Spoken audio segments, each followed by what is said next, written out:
of you. That's a whole. Assert your dominance. Let's see. Welcome to the Conscious Contact Group of Alcoholics Anonymous. My name is Grant, and I am an alcoholic. Hi, Grant. This is a 1-hour speaker meeting that meets every Saturday evening at St. Paul's Lutheran Church at 8:30 p.m. in Doylestown, PA. We record all speakers so that others may benefit from their message of recovery. If you wish not to be recorded, simply ask. This is an open meeting of Alcoholics Anonymous. The group would like to welcome everyone, especially newcomers. Is there anyone new or from out of town that would like to introduce themselves with their first name? Yes. Hi, I'm Dave. I'm an alcoholic. Hey, welcome, Dave. Emil, alcoholic. Welcome. Thank you. Yes. Welcome. Welcome, David. Anyone else? I'm new here. I am John. I'm alcoholic. Hey, John. Welcome. If you have any questions or would like to make this your home group, please see any group members after the meeting. Would group members please raise their hands? The Conscious Contact Group encourages sponsorship. Would anyone with working knowledge of the 12 steps and is willing to sponsor please raise your hands? Are there any announcements for the good of AA? Yes. My name is Connor and I'm an alcoholic. This Monday, Chalfont United Methodist Church, we're having a Christmas party.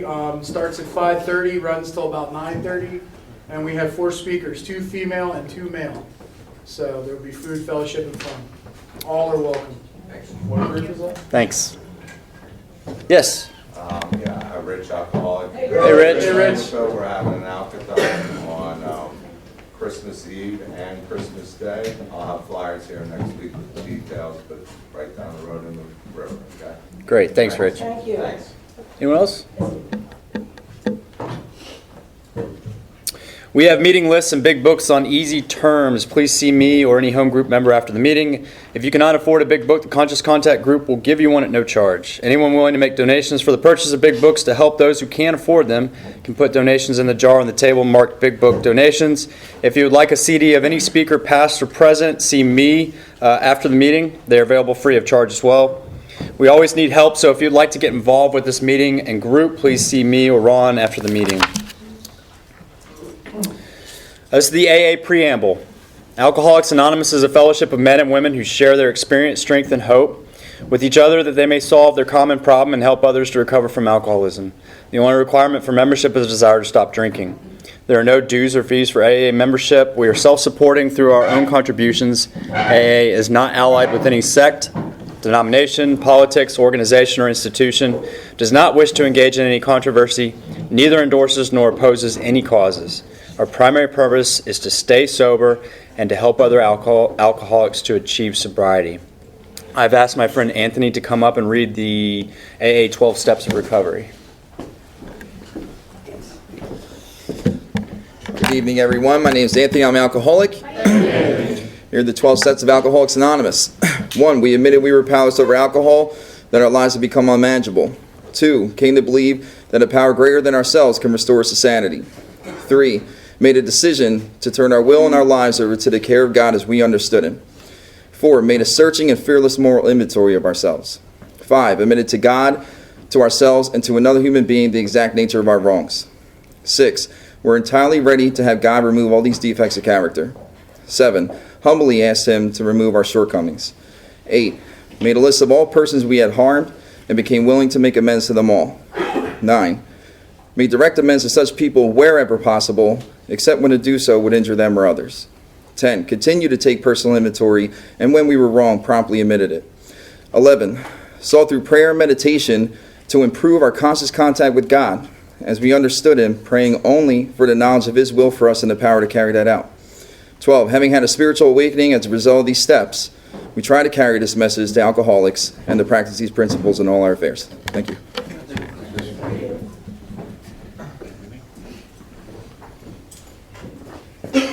Thank you. So we have a 7th tradition. Every AA group ought to be fully self-supporting, declining outside contributions. At this time, I'd like to pass the basket. Thank you. There is absolutely no smoking on church property. If you see anyone smoking on property, please inform them of that. And if you see any cigarette butts on the ground, please help us clean that up. Please silence all cell phones and limit movement during the meeting to avoid distractions. Our speaker tonight has come all the way from Delaware, and we're privileged to have him here share his strength and hope. I'd like to introduce Brian P.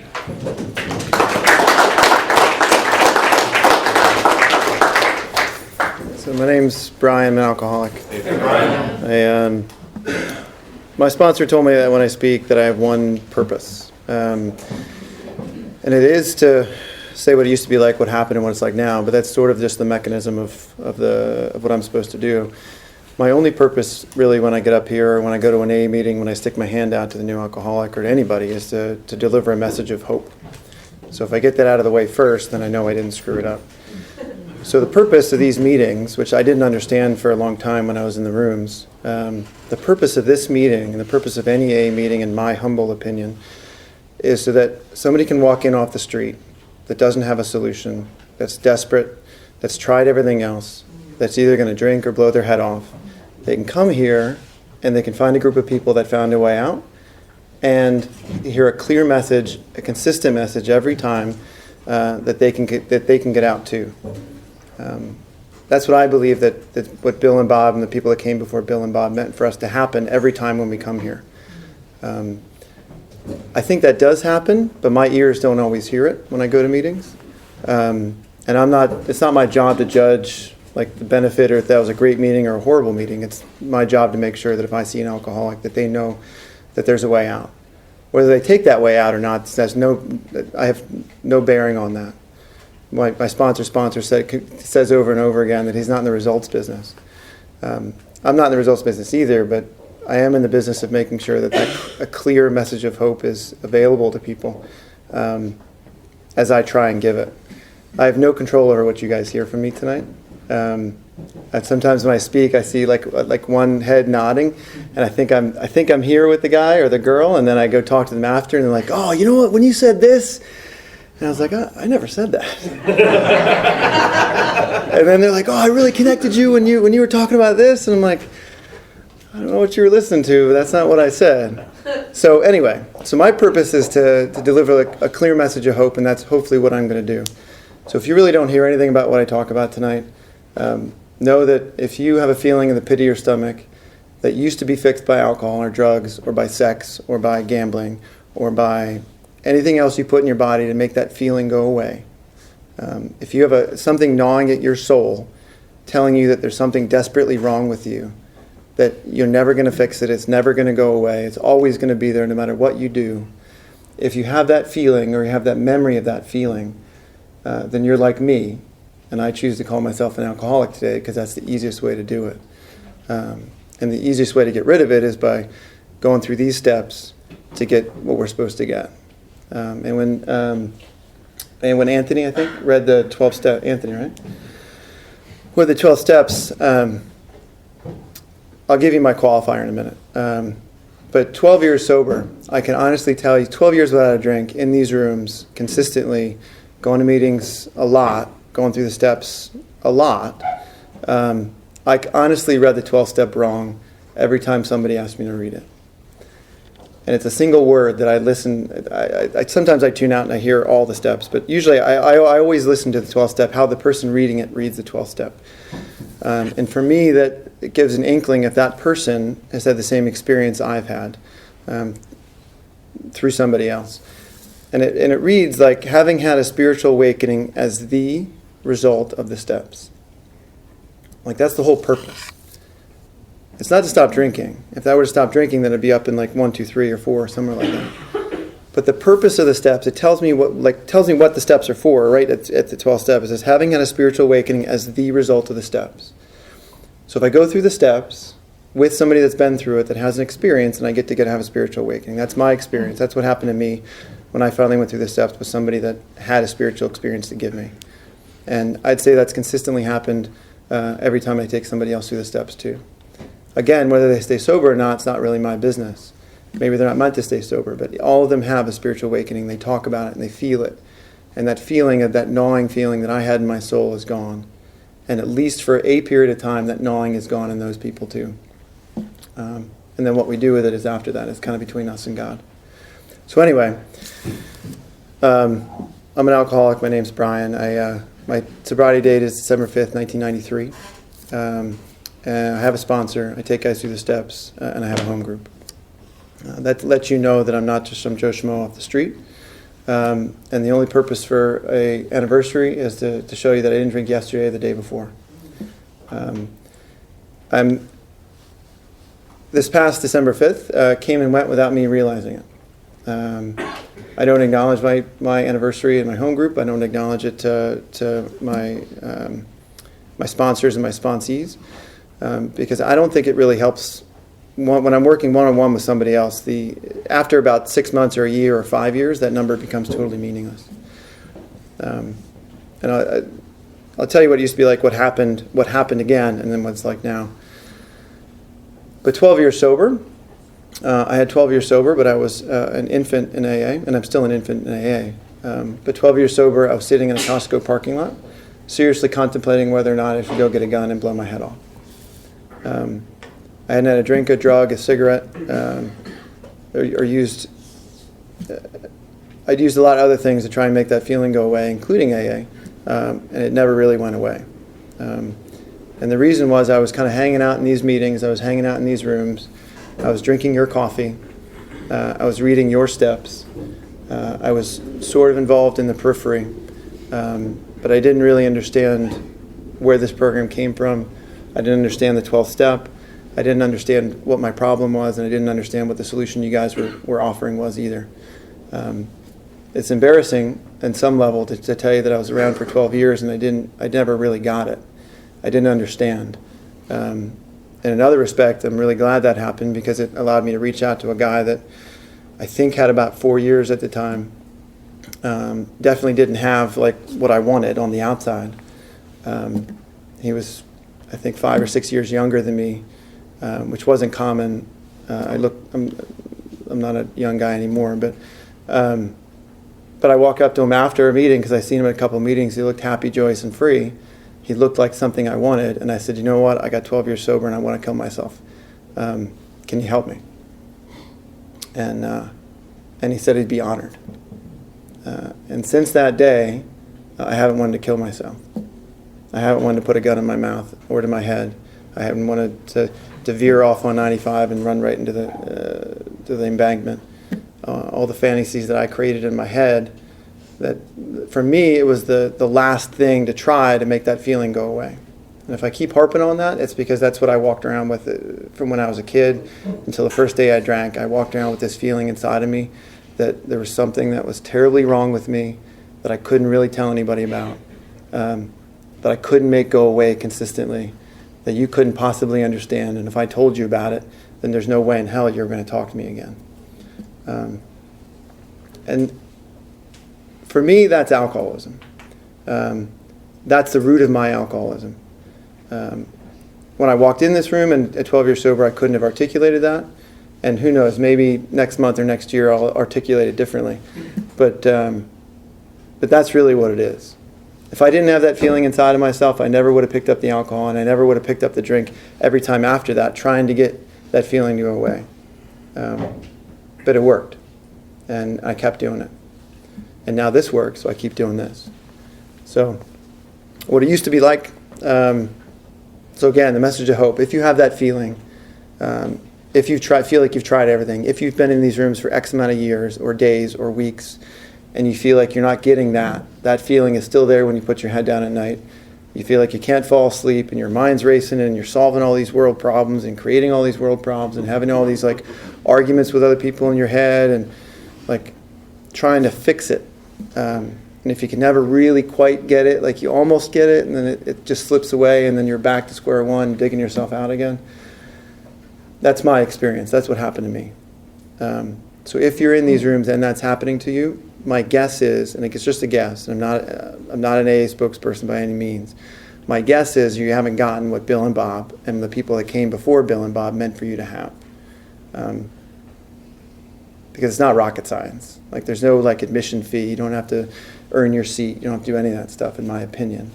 And that's all it is just an opinion. So anyway, real briefly, my earliest memory is when I was about 3.5 in some school somewhere. And my earliest memory, it mimics my entire life. Everyone had like a little cubby hole, a circle little cubby hole for to put their stuff, whatever it was, like your mittens or your hat or your lunch or something. And I remember not having a cubby hole. Like, I don't know if it was my first day or what, but I remember walking in with my stuff, and I didn't have anywhere to put my stuff. And my memory is that I was different. That somehow everybody else had their spot, and I didn't have my spot. And that memory rode with me for as long as I can remember. When you're a kid, when you're 3.5, you don't drink. But when you're 3.5, this is what... I'm going to use language now and apply it to then. You guys can do what you want with it. When you're 3.5, you use things that are available to you to make a feeling inside of you go away. It's usually praise from your parents, praise from your friends, either getting in trouble at school or doing great in school. And I tried all those things. And for a while, the luster would work. I would feel great. My parents would love me. My teachers would love me. My friends would look up to me, or so I thought. And then I would worry again. I would worry I wasn't good enough, or that my clothes weren't good enough, or my house wasn't good enough, or my friends weren't good enough, or you were thinking of me, or you weren't thinking of me. And you guys know the story. And that was pretty consistent all the way up through grade school. All my memories, I remember feeling the outside. I remember feeling that I wasn't good enough, whatever that means. And I think that's normal feelings for kids to have. Like when you talk to non-alcoholics, the people that don't like run their life off course, they have those feelings too. But somewhere along the line, they realize that everyone has those feelings and they're not any different. And they go about their life and they find their place. Some people find their place in churches, in the main part of church. I was having a conversation with my dad, and because he finds this in church, in the other room. And I said, you know what? I've never felt the presence of God in church. And he goes, what do you mean? You go to meetings all the time in church. And I was like, you're right. I've never felt the presence of God, or felt like that feeling that I'm talking about, that feeling in the pit of my soul. I've never felt that feeling go away in the other room. When on Sunday or on Saturday night, when people come to that room over there, they come for the same reason we're here. They go to make that feeling go away over there, and that works. It works for them. It never worked for me. I come here, and I feel connected to you guys. I get connected to my higher power through you guys, and that feeling goes away. So I think growing up, some people get rid of that feeling in church. Some people get rid of that feeling in all kinds of different places. It never clicked for me until I was 12, 13, and I took my first drink. So that's essentially what it used to be like before I found a drink, and that's when I found my first solution. I do remember trying to kill myself, or thinking about ways to kill myself. I loaded a shotgun, I think, once when I was like 12 or 13. It never got in my mouth, really. But I remember thinking that I needed to find a way out. I remember thinking that this couldn't be it. I can't take this forever. It's never going to get any better than this, and I need to find a way out.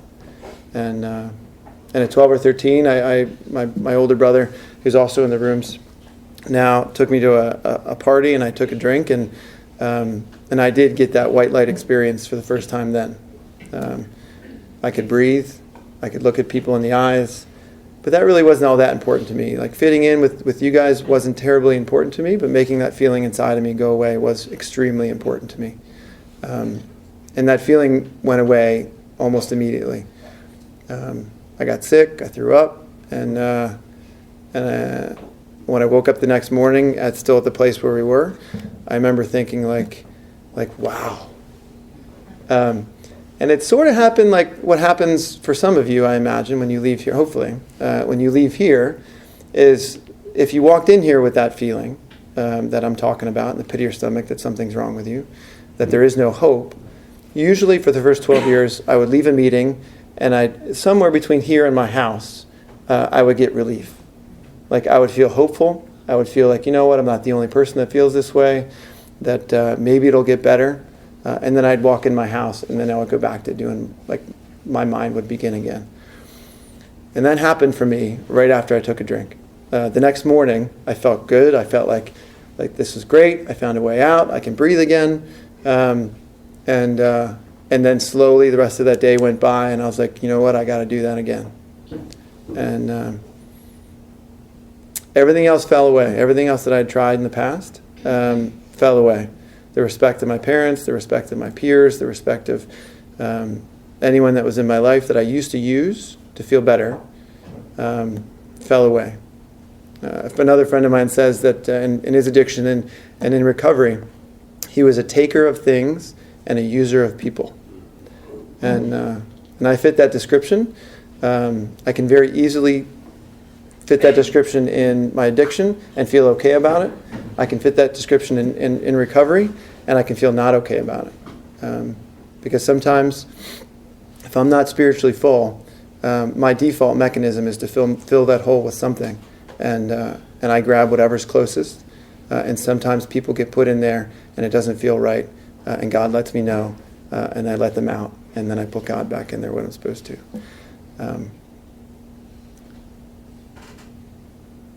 So from that first drink, all those other things that I used that were very important in my life started falling away. In hindsight, all I cared about was making that feeling go away. And if you're like me, no matter what you do, when I put my head down at night, it's just me, and that's a very uncomfortable position. So I'll do whatever it takes to make that feeling go away. And everything fell away. My girlfriend, my mom, my dad, my brothers, my school. And again, I realized that my story doesn't, it's not real glamorous. I don't have like a lot of drunk stories. I don't have a lot of lockups. I don't have a lot of like shootouts. I don't have any crazy stories involving celebrities. You guys probably, there's a fair amount of you people in here that spilled more than I drank. And I used to resent when people said that, and people did say that to me when I came in. And I truly believe they were trying to help me when they said it. And who knows, maybe they did. I have no idea. I'm still here, so I guess something worked. In hindsight, I drank as much as I needed to not blow my head off, to come in here, to hear something that might work a little bit better, and to get me to put the drink down and not put the gun in my mouth and listen to you guys for a while. That's essentially what happened. My last drink, it's not terribly glamorous. I drank almost 2/5 Absolute, back when Absolute was the was the only real, it was like Smirnoff and Absolute, and that was it. And Pop Off too.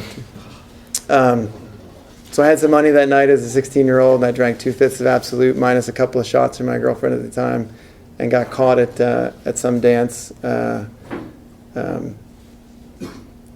drunk, and they said either like rehab or you're gone, and I said shit, let's go to rehab, and and that was it, and that was my last drink. It's not terribly glamorous. It's not like there's no like police chase. There was no like there was 6 girls in the corner. There was nothing. It was just like I drank, I got caught, and I went to rehab, and I sat in rehab as a 16-year-old kid, and like they put me in detox, and I'm like really, like seriously, like what am I supposed to detox from? And I wasn't a daily drinker. I wasn't physically dependent on alcohol. But they sat there and they watched me, and then they released me into regular rehab, I guess. And I started like a machine, like I did every time. I didn't have alcohol, I didn't have drugs, but I had people to use, and I had things to take, and I had like my world to recreate so that I can structure it so I don't have to think about myself and that hole inside of my soul. So essentially from then on, I used you people, and I used the list of things that I used before drugs and alcohol to make myself feel better. I only did it in these rooms instead of doing it outside of these rooms. And I don't know if that's right or wrong, to be honest with you. It's wrong to use people for what they're not meant to be used for. It's wrong to use people's love to make myself feel better. People honestly caring about me and trying to give me what somebody else gave them. I think that all those are just things. And it did stop me from drinking, and it stopped me from putting a gun in my mouth. So I'm grateful for every person in AA that I ever came across. But I also believe that a clear message of hope. In hindsight, once I was in the rooms for more than 30 days, I'm sure that I heard a clear message of how to get out. I'm absolutely positive that in those X amount of meetings, I have no idea how many meetings I went to, I'm absolutely positive somebody stood at a podium or stood outside smoking a cigarette or stood at the coffee shop, at the coffee urn, or collected ashtrays with me, that I'm sure gave me a way out. And I'm sure I said, you know what, buddy, thanks. That's not for me. I'm going to sit in the back and I'm going to drink your coffee, and I'm going to hate those guys that say that they spilled more than I drank, and I'm going to find my own way, and I'm going to take what I want and leave the rest, because that's what it says somewhere. I'm going to follow that one saying, and I'm going to ignore like the other 50 like around. In fact, in one of the clubhouses that I frequented, take what you want and leave the rest was a black and yellow print. I don't know if you guys have seen this, in the shape of a keg.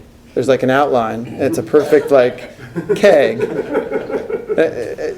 In my eyes, it was a perfect keg.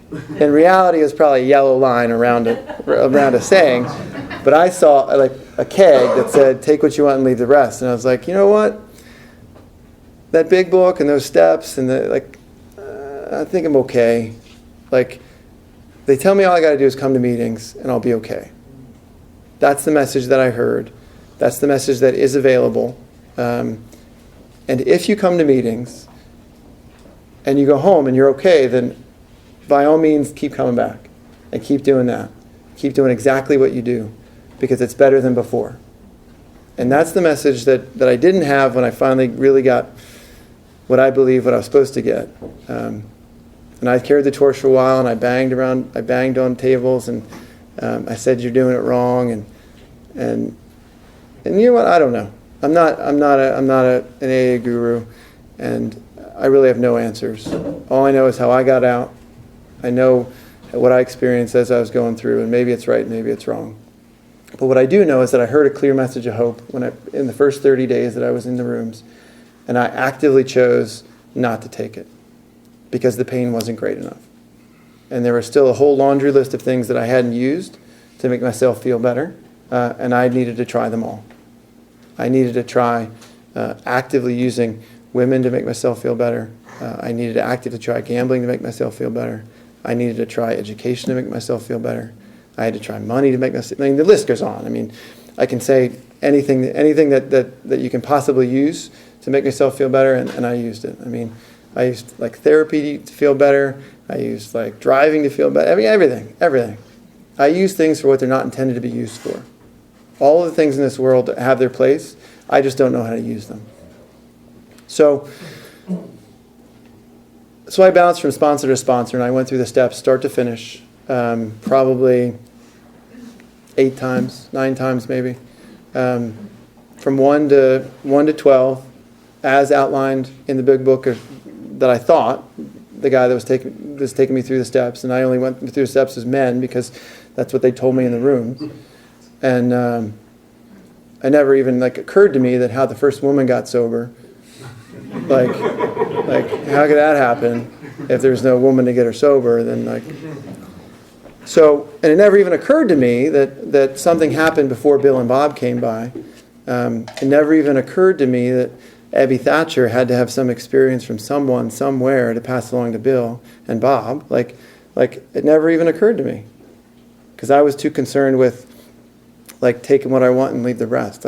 It never even occurred. Relatively at the time, and at 12 years sober, I was an educated person by society's standards. It never occurred to me did Abby just fall out of the sky and show up on Bill's doorstep? Never even occurred to me. So I went through the steps with guys that were really trying to help me, that were really trying to give me the experience that they had, And I truly believe that I did get the experience that they had. And unfortunately, that didn't fix my problem. All of them are well-meaning people. I talked to them today. I hang out with them today. Some of them stayed with that experience and they're happy, and some of them have continued searching and had a similar experience to me. There is a whole gamut of people that come to AA meetings. That's what I found also as well. Some people are heavy drinkers. Some people are problem drinkers. Some people are alcoholics. And some people are other. And my responsibility is to deliver a clear message of hope, because I believe that I'm an alcoholic. And I do believe that, and again, there's not a badge of honor. It's not like, I believe that if you have my problem, whatever you choose to call it, hanging out in these rooms and going to the diner afterwards and going to the movies afterwards and drinking a lot of coffee and picking up cigarette butts instead of ashtrays now, I believe that's not going to fix your problem. Because it didn't fix mine.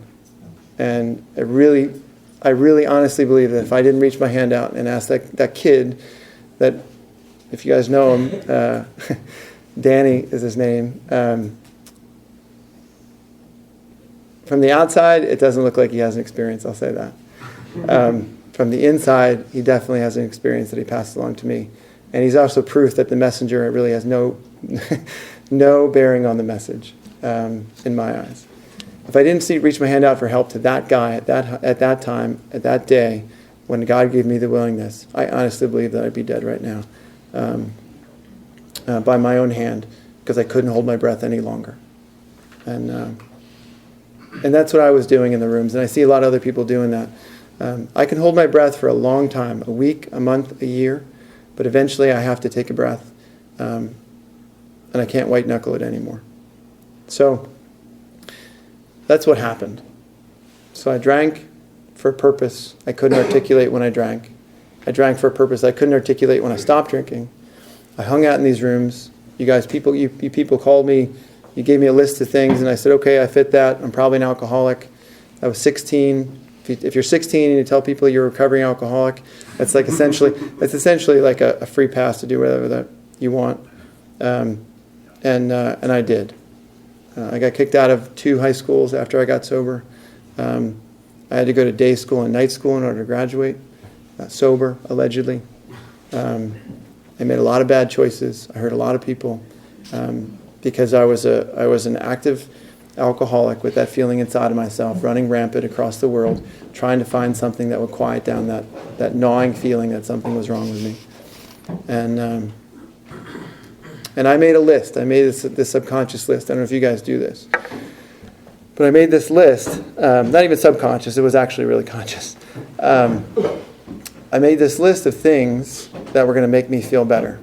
I said, I will feel okay when.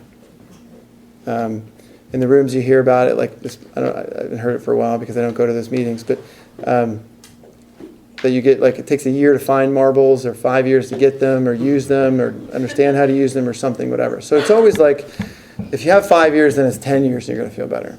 If you have 10 years, then it's like 20 years and you're going to feel better. For me, I made this list. So I guess I was in my mid-20s and I said, you know what?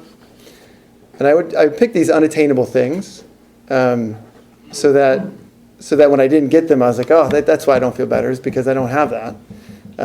So that's why. That's still my problem. Like, that's my problem. This isn't my problem. So I made a list of these things. Like, so I said, you know what? I'll graduate from college, and then I'll pick this like career goal that's not going to happen. And then when I don't get it, then that's why. Like, I can still blame society and I can blame you guys for not making me feel better. And I'll find the girl, and I'll find the house, I'll find the car. So if I have a girl, house, and a car, and I'm educated, and I picked medical school not for any real like legit reason, to be honest with you. I picked medical school because there's no effing way I was going to get in. I said and there was a whole list of other things like, I don't know, like I forget what, like X amount of years sober, like whatever it was. So that brings me to the Costco parking lot, like with me and my wife. I don't talk about this all the time, so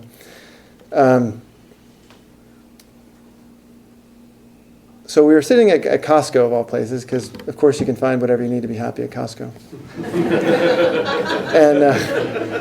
And so we were sitting there. I remember the car we were sitting in. I remember the parking spot we were sitting in. And I said, I feel numb again. And I would go through these like spouts that I would just feel like totally numb, like a zombie. And I think it was probably my soul's like defense mechanism, so I didn't get too low and think about killing myself again. So I said I feel numb again to my fiance. I think she wasn't my wife at the time, and I said it'll be a couple of days, and then I'll feel better, and then I'll be back to myself. And I would literally walk around like just totally numb. I'm sure you guys are familiar. And like I don't feel good, I don't feel bad, I don't feel motivated, I don't feel not. I just feel like I'm a zombie. And I honestly, I'd accepted my perception of these things that lasted for like a day or two, like every 6 months. I thought that was like, it's not too bad. Like it wasn't like these huge manic depressive episodes that other people talk about. It wasn't like horrible, but I would just like go numb for 2 days every 6 months, and I'd be okay.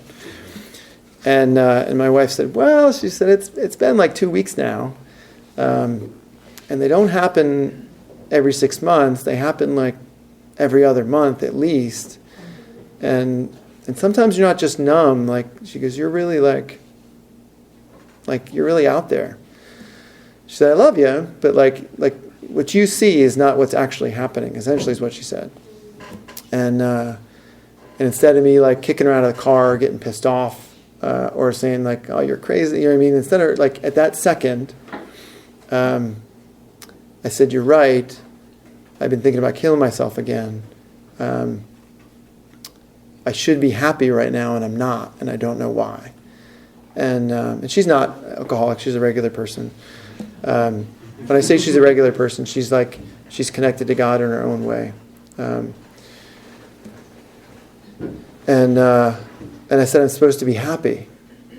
And I went down my list, like verbally with my wife. I said, I'm driving the nicest car I've ever had. I have more money in the bank than I ever have. We live in a nice house. You said yes. We're going to get married.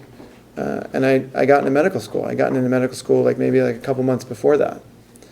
And so my list was done.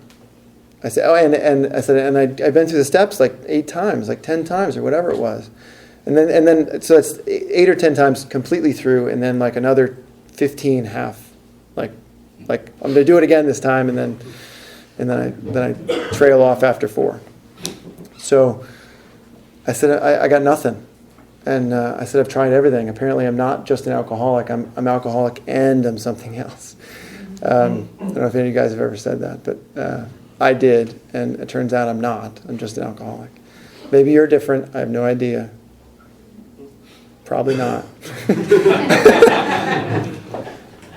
I used to say, here in the meetings, I'm not a doctor, but I am a doctor. And but still, maybe you are an alcoholic and something else. But probably not. If you're in these rooms, probably not. But again, if you're doing whatever you're doing, if you can put your head down at night, go to sleep well, wake up in the morning, look at yourself, and be connected to God, then keep doing exactly what you're doing. I swear, I'm not asking or telling or advising, or I'm not telling anyone to do anything other than what you're doing if you're happy.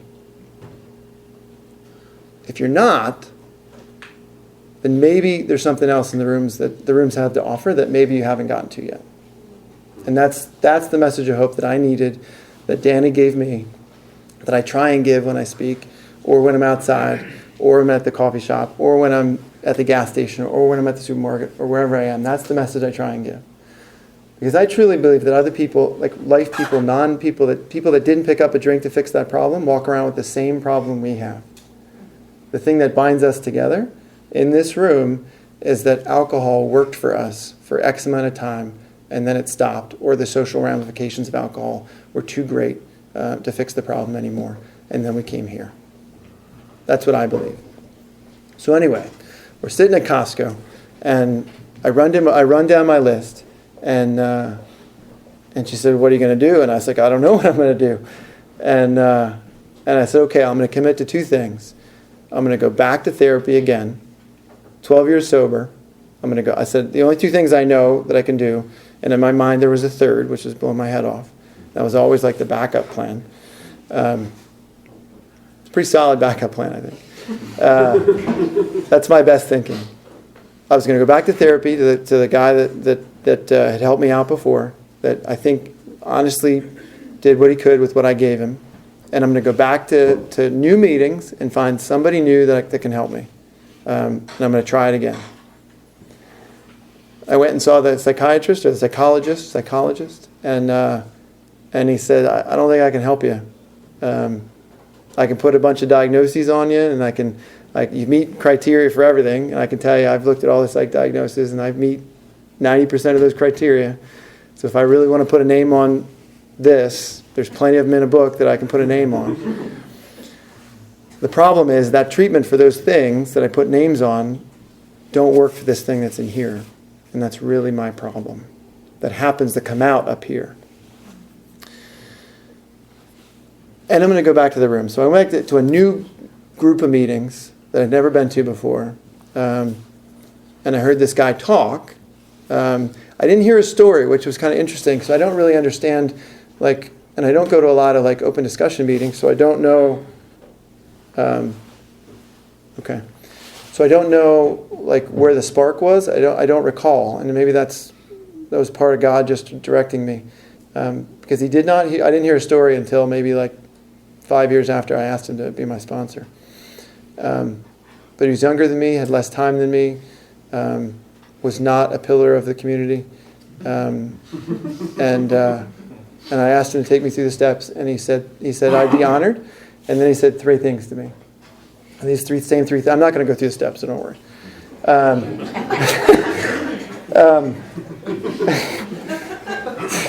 So he said three things to me after he said he'd be honored. And these are the same. I say, whenever anyone asks me to go through the steps, I say the exact same thing so I don't screw it up. And I take myself out of the equation, and I try and put God into the equation. He said he'd be honored, and he said go home and read the doctor's opinion 3 times. Forget everything that you think you know about AA, because what you think you know is killing you. And it was. And don't speak in meetings until you've been through all 12 steps again. Which, if you came from my own delusional view of AA, was counterintuitive. But I said, you know what? The psychologist didn't work. I got this guy, and I got a gun that I didn't even own. You know what I mean? That's my grandiose plan. In reality, it probably wouldn't have been a gun. It probably would have been like a swerve of the car. But I said, okay. I didn't even question him. I said, okay. And I went home and I read the doctor's opinion 3 times. I didn't get anything else out of it than I did 1,000 other times I read it. I said, you know what? I really don't need to speak in meetings, so I won't speak in meetings. So I've been through this 12 steps, and I don't understand why. But I'd do it. And I called him. And from that second on, my journey through the 12 steps of Alcoholics Anonymous was completely different than the 10 whatever amount of times that I'd been through them before. The words were the same. The steps are the same. The big book didn't change. The first portion of the big book didn't change. What changed was a guide was taking me through the steps with the knowledge of what our problem was, how this came to be printed, and it had already gotten out. He was already spiritually awake. He was spiritually awake, so he had a chance to deliver a message of hope and a message that had depth and weight that could wake me up from my spiritual sleep that I'd been in since I was 3.5. In all fairness, I had brief periods of time where I went to a really good meeting in those first 12 years, that I had these little flickers of balance, what I thought were like my life being balanced, and I felt okay, and I felt connected to God, and I felt connected to you guys. But that feeling never really lasted for more than maybe 12 hours. And I thought that's just what it was. It was better than drinking. It was better than like constantly trying to like figure out a way to make that voice stop. I just had to come to like 4 meetings a day. That's all I had to do. But since that day, I've been spiritually awake. Different levels. Sometimes I doze off and then I wake up again and doze off and wake up again. Sometimes God shifts me in one direction and then I need to go back in the other direction. But I can say consistently since that time, I haven't wanted to put a gun in my mouth. When I put my head down at night, I can live with who I see when I close my eyes. And I know that when somebody walks in this room and says, I don't know what to do, I've tried everything, I can't stop drinking, my life is horrible. I know what to do. My sponsor prepared me to help the next girl or man, and I have taken women through the steps. And if you guys have a similar experience to me, and there's a couple of all I need is a couple of nods to think we're okay. That's okay. I've taken non-alcoholics through the steps, and they get the same experience we get. We don't have the corner on the market for the solution. I never understood why, like, for the most part, the only place we have meetings are in churches. And I never really understood. I thought, like, oh, maybe that's just them outreaching or trying to help drunks. The reason they rent to us is because, like, we're doing the exact same thing that they're doing in there. We don't have the little wafers, and because we have donuts. in all seriousness, like we have donuts. We don't have wine, but we have coffee, right? We don't have a priest, but I'm standing up here with a tie on. You know what I mean? We don't sing, but we nod. Like, you know what I mean? Like, it's exactly the same. I didn't see that because I wasn't here to find God. I was here to get sober. I was here to stop drinking. I was here to figure out my life. I didn't understand any of that because the person that took me through the steps didn't understand it. The people that every person that took me through the steps honestly cared for me, and they gave me their time, and they gave me what somebody else gave them. And maybe half of those people along the way got exactly what they needed. I don't know. I do know that 12 years in, it wasn't good enough. I was going to walk out of these rooms. I tried everything on my list. All the good stuff, all the bad stuff, all the stuff that society says is okay. The workaholic, the achieving, the material stuff, the education. Like, I tried all that stuff. I tried all the stuff that society said isn't okay. Like drinking, drugs, gambling, sex, stealing, deceit. I tried all that stuff, and that stuff didn't work. I was still left with me. I was still left with that hole. And I tried everything you guys had to offer, I thought. And it was still there. So I was like, all right, I'm done then. I got nothing else. So if you've done that, there is something else. And at least one person in this room besides me, if you don't like what I said, that's fine. At least one person in this room has the experience that I'm talking about. Has the experience that Bill and Bob is meant for us to have. And more importantly, the people that came before Bill and Bob meant for us to have too. It still baffles me that, like, so I got kicked out of a couple high schools. I never took the SATs. I almost didn't go to college. I was going to, one of my other fixes, I was going to move to Arizona with this girl. Why Arizona? I have no idea. I've never been there. She didn't even move to Arizona, so I don't even know why that was going to, like, happen. And on the last whim, I was like, all right, shit, like, sorry. Like, I'll take classes. And that's how college started for me. I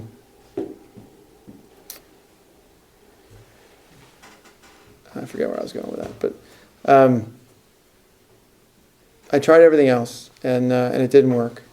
And that's how I got here. So it baffles me. That's what it was. So it baffles me that it never even occurred to me that this just didn't appear. It wasn't magical. And that's what I'll spend just a couple of minutes, like 2 or 3 minutes. So for people that, Ebby had to come from somewhere. And he had to have a message to deliver to Bill. And then Bill had to have a message delivered to Bob. And then I'll get back to me, and then we'll be done. So my sponsor told me, and then of course I had to back it up by reading about it. Bill just didn't meet Bob in some random parlor.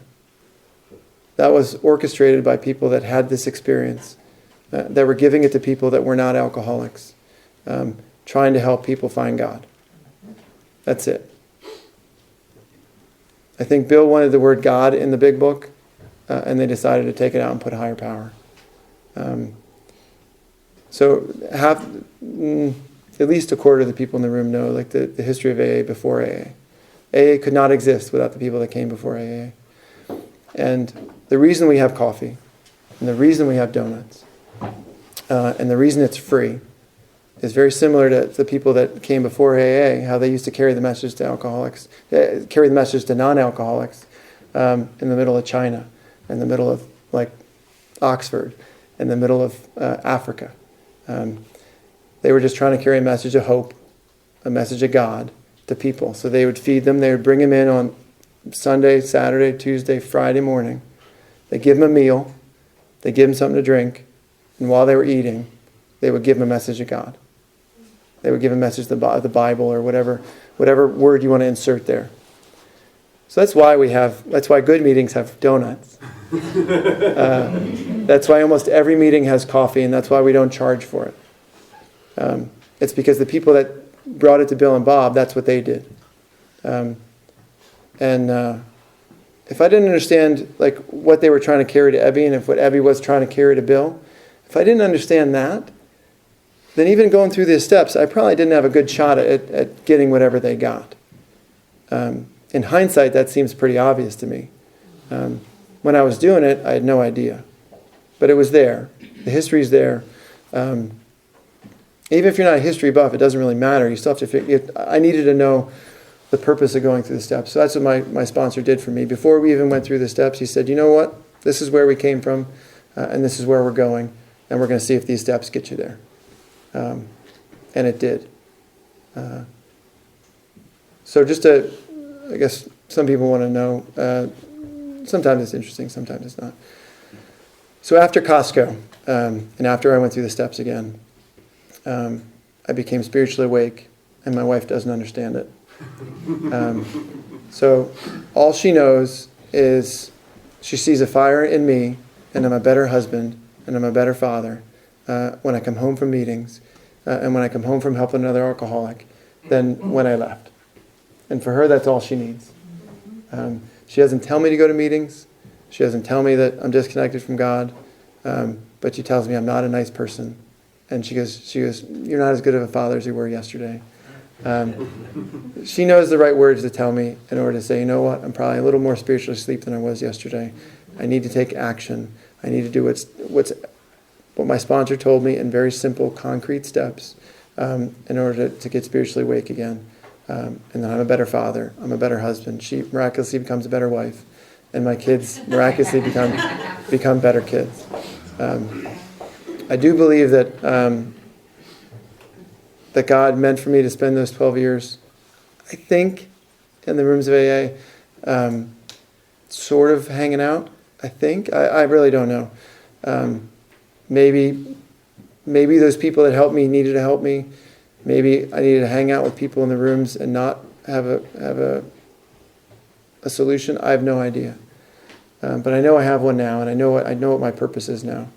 I didn't get kicked out of any more schools. So I'm 37, and I really haven't started working yet. In 199 days, I'll finish my plastic surgery training, and I'll finally be finished. And I'll start working. I'm looking now, and I'm sure God will put the right situation in the right area in my life for me and my family. But this room, for better or for worse, a clear message of AA or a non-clear message of AA took a 16-year-old kid that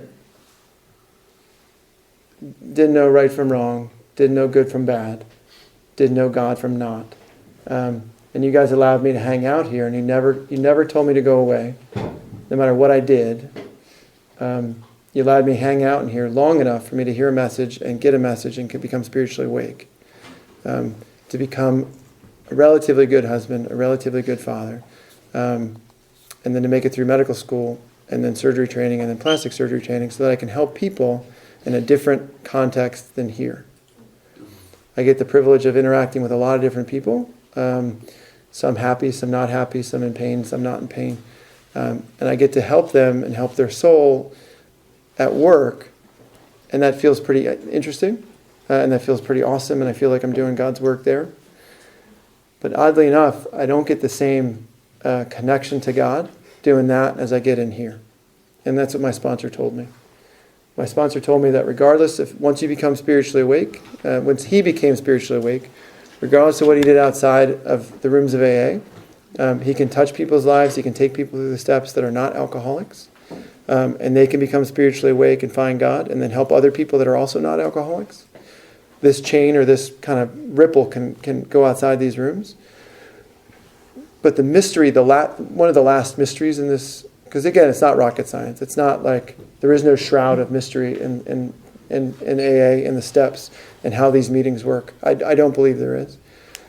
But I don't understand why a guy or girl comes in the room, says they're desperate, says they need help, says they want to go through the steps. I tell them that I'm honored, and then they call me after they do those 3 things that I tell them to do. I don't understand why, in that second, in that moment, when I look into the eyes of another alcoholic, I feel the presence of God more than I feel anywhere else. I don't know if it comes from the desperation that you and I have in order to reach out and ask another man or woman for help. I have no idea. But I could help 100 others, I don't know what you call them, of others, 100 of other like God's other kids, and not get as spiritually awake as reaching out with another alcoholic, and seeing the glimmer of hope inside their eyes for that 1 second. And I don't understand that. I get a similar feeling when I talk at a meeting, not exactly the same, but a similar feeling. So I appreciate you guys allowing me to come up here and talk. And again, I want to close with the exact same thing I started with, that my sponsor told me to start and close with, is that if you're in the rooms for a day, a week, a year, or a month, or a year, or 10 years, and you feel like there's something still wrong with you, there probably still is, and there probably is a way for you to get out. That's not your lot in life. It's not like you're cross to bear. It's not like you're doomed to continually keep doing the same thing over and over again. There is a way out. There was for me. That's worked consistently. Every time that I do it, it's worked consistently for the last 9 years, I guess. So all you got to do is reach out and ask somebody to go take you through the steps to get the experience that we were supposed to have. And if you don't know where the AA came from, then just ask. Either me or somebody else in this room that kind of looks like they have, and if it sounds like a bullshit answer, then it probably is. And just ask somebody else. Because for me it was really important, and maybe for you it's not important, but for me it was a turning point to know that it wasn't Bill and Bob. They were pawns in a big plan. They just were uniquely able to help you and me. So that's it. Thanks.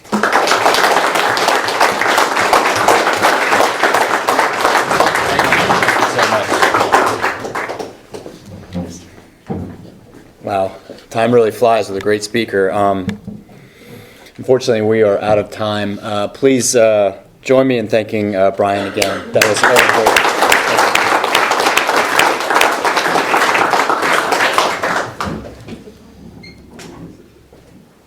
Next week's speaker. Paulie D from New York.